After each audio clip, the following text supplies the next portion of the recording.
Բարև ձեզ սիրելի հայրենակիցներ, հույս ունեմ լավ եք, վատ լուրեր ունեմ և այդ լուրը այն է, որ մեր մոտ համաճարակային վիճակը էլ ավելի է վատանում, նոր կորոնավիրուսով դեպքերը արդեն այսօր 3 արձանագրել ենք 697 դեպք։ Ինչ է սա նշանակում։ Սա նշանակում է, որ մենք արդեն մի իրավիճակում ենք, երբ մեր բուժ հաստատությունները ուղղակի կարող են և արդեն այդ վիճակում են, որ կան արդեն հոսպիտալացման կարիք ունեցող մարդիկ, որոնց ժամանակին մենք չենք կարողանում հոսպիտալացնել։ Տեսեք, ընդհանուր առմամբ պրոբլեմը բաժանած է երկու մասի։ Կան մարդիկ, ովքեր ինձ նման կորոնավիրուսով վարակված լինելով այսպես առնվազն իրենց տանը իրենց կյանքը շարունակում են սովորական ռեժիմով։ Ասեմ նաև, որ մենք 3 ավելի մանրամասն բժշկական հետազոտություն անցանք, ես, Աննան, Մարիամը, և արձանագրվեց, որ մենք, այսինքն թոքերի հետ կապված որևէ խնդիր չունենք, այսինքն թոքաբորբ չունենք, և ըստ էության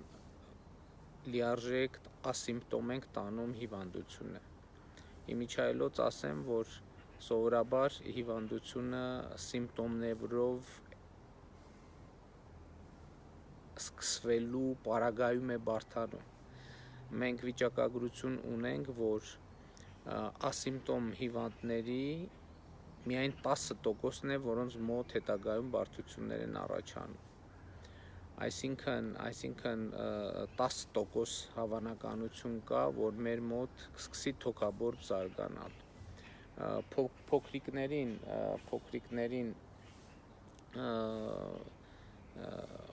ավելի մանրամասն հետազոտության կենթարկենք այսօր, բայց նախնական տվյալներով իրենց մոտ էլ նույն վիճակն է, որովհետև մենք ջերմություն չենք ունենում ըստ էության, ես ջերմություն չունեմ, չեմ ունեցել այս վերջին 1 ամսից ավելի ես ամենօրյա ռեժիմով ջերմությունս չափել եմ, ջերմություն չունեմ և չեմ ունեցել վերջին 1 ամսվա ընթացքում, պատկերացնում եք այս ասիմպտոմի նենգությունը, այսինքն մարդ կարող է վարակվել և ընդհանրապես ջերմություն չունենալ և պարզվել, որ ինքը պոզիտիվ է։ Հիմա ինչու եմ սա ասում։ Սա ասում եմ, որ տեսեք, այս հիվանդությունը այնքան նենգ է, ես հասկանում եմ, հիմա սենց համ ասում եմ կորոնավիրուսով վարակված եմ, համ սենց եթեր եմ մտնում, աշխատում եմ, բրիֆինգ եմ տալիս, դուք տեսնում եք ինձ, այսինքն հիվանդ տեսք չունեմ, ինքնազգացողության բացի ինչ-որ մի քիչ հոդացավերից ուրիշ տենց առանձնապես սիմպտոմ չունեմ։ Եվ հիմա իմ խնդիրն է բացատրել իրավիճակի լրջությունը։ Այսինքն այս երկակի իրավիճակը պատկերացնում եք, չէ, ինչ վիճակ է։ Բայց մյուս կողմից այն փաստը, որ ըստ էության հիվանդների մեծամասնությունը իմ նման են, 75% մոտավորապես ասիմպտոմ են։ Մեզ խանգարում է, որպեսզի մենք իրավիճակի լրջությունը բավարար չափով գնահատենք։ Բայց այն 25%-ի մեջ լրջությունը նրա մեջ է, որ այն 25%-ի մեջ մարդիկ կան, ովքեր շատ լուրջ և ինտենսիվ բուժօգնության կարիք ունեն։ Ու պրոբլեմը հետևյալի մեջ է։ Ես ասացի 25%-ն են այդ մարդիկ հիվանդների մեջ, երբ որ ընդհանուր հիվանդների թիվը 100 է, այդ ինտենսիվ բուժօգնության կարիք ունեցողների 25%-ը ֆիզիկական ծավալով 25 հոգի է, և մեր որևէ խնդիր չունի մեր առողջապահական համակարգը այդ 25 հոգուն սպասարկել։ Երբ որ մեր հիվանդների ընդհանուր թիվը 1000 հոգի է, որոնցից 750-ը ասիմպտոմ են, այսինքն ինձ նման իրանց կյանքով կարող են ապրել մի տարբերությամբ։ 250 հոգին արդեն ավելի ծանր խնդիր է։ Երբ որ հիվանդների թիվը 10,000 է, արդեն 2500 հոգի են այն մարդիկ, ովքեր ինտենսիվ բուժօգնության կարիք ունեն։ Հիմա մենք եկել ենք այս եզրին ենք հասել։ Այս եզրին ենք հասել եւ մեր առողջապահական համակարգը ճկռում է արդեն։ Եվ հիմա ասիմպտոմներին մենք պետք է բաժանենք երկու խմբի։ Ասիմպտոմներ, ովքեր գիտեն, որ իրանք հիվանդ են, եւ ասիմպտոմներ, ովքեր չգիտեն, որ իրանք հիվանդ են։ Ես օրինակ ոնց եմ իմացել, ես ոչ մի ախտանշան չեմ ունեցել։ Ես պարզապես, որ միջոցառում կար, պետք է զինվորների հետ մեզ շփվեի, չէ, նախ ես պրոֆիլակտիկ ինչքան 15 օրը մեկ տեստ եմ հանձնում։ Եվ այդ այցից առաջ ուղղակի պրոֆիլակտիկ իմ օրներ համ էլ պետք է այդ լիներ, հանձնեցի եւ պարզվեց դրականատեստի արդյունքը։ Եվ ես հիմա իմանալով, որ վարակված եմ, ուրիշներն էլ իմանալով, որ վարակված են, ինձ շփումները այնքան սահմանափակված է, որ ես հիմա համոզված եմ, որ ուրիշ մարդու չեմ վարակի, որովհետև ես գիտեմ, ինքն էլ գիտի, եւ բոլոր կանխարգելիչ միջոցառումները ձեռնարկում ենք։ Բայց հիմա այսօր երկրում կա մոտավորապես 20,000 իմ նման մարդ, որոնք չգիտեն, որ իրենք հիվանդ են։ Չգիտեն, իրանք էլ չգիտեն, իրենց շրջապատի մարդիկ էլ չգիտեն։ Եվ այստեղից է այդ 20,000 մարդը, որը ինքն էլ չգիտի, ոչ մեկ էլ չգիտի, իրանք են դառնում վարակի հիմնական տարածողները։ Որտեղ են այդ մարդիկ։ Այդ մարդիկ հասարակական տրանսպորտի մեջ են, աշխատանքի վայրում են, սրճարանում են, փողոցում են քայլում։ Եվ որպեսզի այս վարակի այսպիսի տարածումը տեղի չունենա, շատ կարևոր է, որ մենք բոլորիս, առանց բացառության, բոլորիս վերաբերվենք որպես վարակակիր, բոլորիս։ Եվ բոլորիս հետ բոլոր տեղերում շփումների ընթացքում կիրառենք կանխարգելիչ միջոցներ։ Դա հակահամաճարակային կանոնների պահպանումն է։ Ամենուր, ում տեսնում եք, մենք բոլորս իրար պետք է վերաբերվենք որպես պոտենցիալ վարակակրի, որովհետև մենք վստահաբար գիտենք, որ երկրում առնվազն 20-25 հնարավոր է 30,000 իմ նման ասիմպտոմ հիվանդներ կան, այն տարբերությամբ, որ իրանք չգիտեն, որ իրանք հիվանդ են։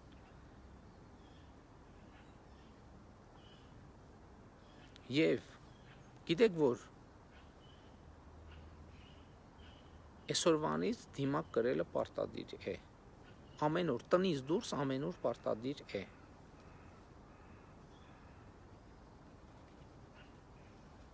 Եվ մենք պետքա իրար հետևենք, իրար պարտադրենք, իրարից պահանջենք, որ հակահամաճարակային կանոնները լիարժեք պահպանվեն։ Եվ ես նախորդ օրը եւ երեք համոզվեցի, որ այս ընթացքում մեր կիրառած ամենաարդյունավետ գործիքը հանրային վերահսկողության գործիքն է։ Եվ ես երեք հայտարարեցի,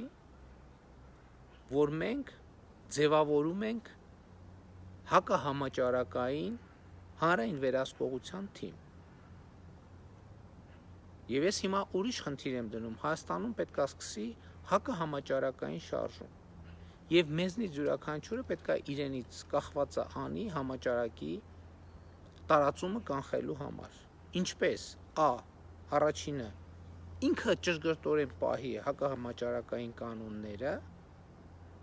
եւ ուրիշներից պահանջի հակահամաճարակային կանոնների պահպանում, եւ հակահամաճարակային կանոնների խախտման դեպքերը հրապարակի սոցիալական ցանցի իր էջում։ Արդեն իսկ պետական մարմիններում, ոստիկանությունում ստեղծվել է մոնիտորինգի խումբ, որը հետևելու է սոցիալական ցանցերում արվող ահազանգերին։ Եվ ես հիմա ուզում եմ կոչ անել բոլորիս, որ բոլորով միանանք այդ շարժմանը, բայց առաջինը մենք ինքներս պահպանենք կանոնները։ Ընդ որում կապ չունի մենք ախտորոշված ենք, թե ախտորոշված չենք։ Հիմա օրինակ ես ախտորոշված լինելով ես էլ ունեմ այդ խնդիրը, օրինակ մենք թույլ չենք տալիս, որ մեր տուն շեմքից ներս ուրիշ մարդ մտնի։ Անկախ նրանից, այսինքն ամենատարբեր առիթներով եւ պատճառներով։ Հաջորդը ես կոչ եմ անում, որ էլի դուք հրապարակեք խախտումների դեպքերը հատուկ ուշադրություն դարձնելով առաջինը բանկերին, հայփոստին, առևտրի կենտրոններին, հասարակական տրանսպորտին, պետական կառավարման մարմիններին, որպեսզի ես հնարավորություն ունենամ պատժել բոլոր այն պաշտոնյաներին, ովքեր իրենց գերատեսչություններում հիմնարկներում չեն պահում հակահամաճարակային կանոնները։ Աշխատանքի վայրում որևէ տեղ, որ աշխատում եք, չգիտեմ, էական չի, թե որտեղ եք աշխատում, պետական թե ոչ պետական հիմնարկներում, որտեղ Գլորիայի դեպքը ցույց տվեց, ընդամենը տեսեք, մի հատ ավտոբուսի կադր էր, որը հրապարակվեց, եւ այդ ավտոբուսի կադրը ցույց էր տալիս, թե ինչ որակ է այնտեղ հակահամաճարակային կանոնների պահպանման, եւ միանգամից տասնյակ աշխատողներ հետևից ախտորոշվեցին դրական։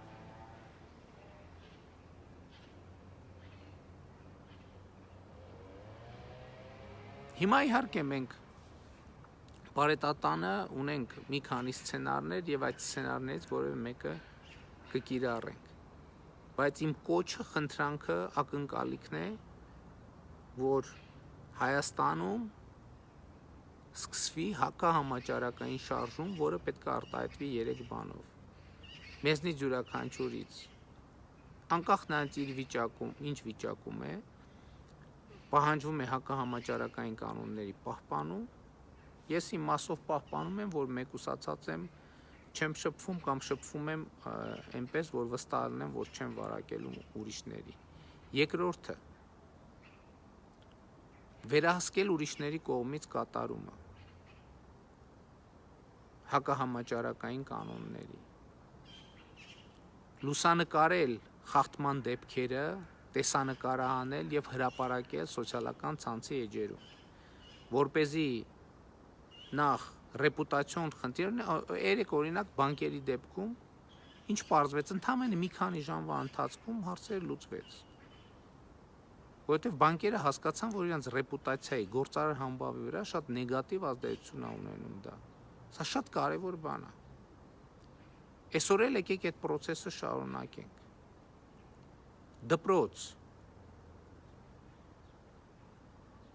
Դպրոցներում ինչա տեղի ունենում, հասարակական վայրերում ինչա տեղի ունենում, կանգառներում ինչա տեղի ունենում։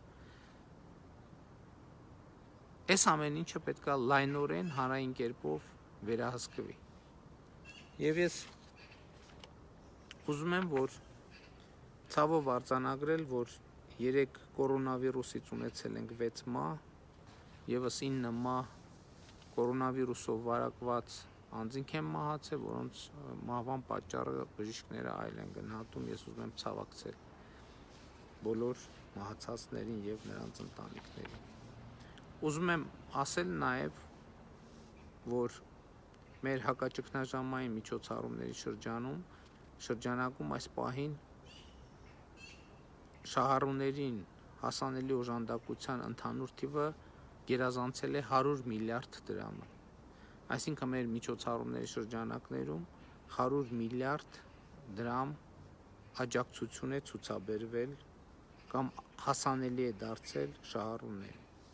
Ընդ որում 9-րդ հայտնի միջոցառումը, որտեղ ըստ էության չգրանցված աշխատողների համար էր նախատեսված, 186,000 երեխայի աջակցություն է ցուցաբերվել 4.9 միլիարդ դրամ ընդհանուր ծավալով։ 8-րդ միջոցառման շրջանակներում 124,000 մարդու աջակցություն է ցուցաբերվել այն մարդիկ են, այն մարդկանց մասին է խոսքը այստեղ, ովքեր համաճարակի պատճառով, այդ համատարած փակ լոկդաունի պատճառով աշխատանքը դադարեցվել էր 8.4 միլիարդ դրամի աջակցություն է ցուցաբերվել։ Սա է միջայլոց։ Եվ սիրելի հայրենակիցներ, ուզում եմ արձանագրել, որ սկսած մեր բակից, վերելակից, աշխատանքի վայրից, տրանսպորտից, փողոցում քայլելուց մեր անհատական վարքագիծն է, որ բերում է արդյունքների կամ բերում է արդյունքների բացակայության։ Այսօրվանից տնից դուրս մենք կարող ենք լինել միայն դիմակով։ Երեկ ի դեպ տնտեսական մրցակցության պաշտպանության հանձնաժողովի նախագահը զեկուցեց, որ դիմակների գների անկում է արձանագրվել որոշակի, այդ թվում ձեռնարկված միջոցառումների շնորհիվ եւ կա հույս, որ ավելի կիչնի դիմակների գինը։ Էլի եմ ասում, գիտեմ, որ սա բեռ է, սոցիալական, նաեւ տնտեսական բեռ է, բայց կրկին նույն օրինակն եմ բերում։ Այսօր ոչ ոք չի ասում, որ գիտեք ինչ, ակնոցը թանկ է, դրա համար ես ակնոց չեմ կրում։ Սա էլ ակնոցի նման մի իրավիճակ է, որովհետեւ մենք կույր ենք այդ առումով, որովհետեւ չգիտենք դիմացինը հիվանդ է կորոնավիրուսով թե չէ։ Եվ մենք պետքա ելնենք այն կանխավարկածից, որ բոլորը ում տեսնում եք, պոտենցիալ վարակակիր է եւ նրանից կարող եք վարակվել։ Եվ դուք ինքներդ էլ պոտենցիալ վարակակիր եք եւ ուրիշներին կարող եք վարակել։ Ես համոզված եմ, որ դուք չեք ուզում դա։ Ոչ մեկը չի ուզում դա։ Եվ իմ ակնկալիքն է, որ դուք շարունակեք սոցիալական ցանցերում հրապարակել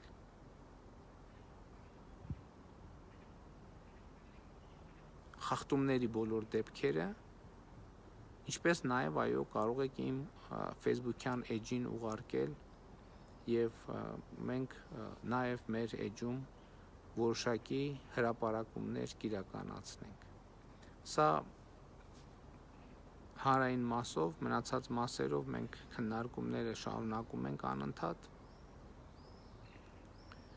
եւ կկայացնենք անհրաժեշտ որոշումներ։ Լավ եղեք, սիրում եմ բոլորիդ եւ հպարտանում եմ բոլորովդ, սա ծանր օրհասական պահ է եւ համոզված եմ իրար հետ մենք կհաղթահարենք այս պահը։ Դուխով, բայց բարձր կարգապահությամբ։ Սա մեզ համար շանս է, որպեսզի մենք վերափոխենք մեր վերաբերմունքը կանոնների նկատմամբ, պետականորեն հաստատված կանոնների նկատմամբ եւ դե յուրե կանոններին վերաբերվենք ավելի պատասխանատվությամբ, քան գոյություն ունեցող դե ֆակտո եւ ենթամշակութային կանոններին։ Լավ եղեք ժողովուրդ ջան, առայժմ